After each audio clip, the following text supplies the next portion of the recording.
நாகத்தோடனா உண்மையான நாகத்தோட நாக செப்பத்தோட பார்த்துருக்கீங்களா? 4 நாளைக்கு முன்னாடி போட்டுருக்கேன். 4 நாளைக்கு முன்னாடி பொங்கல் அன்னைக்கு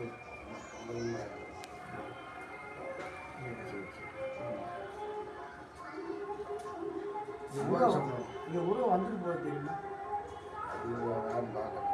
இல்லை நான் பார்த்துக்கிறேன். கணேசன் உருவம் இங்கே வந்துட்டு போகுது.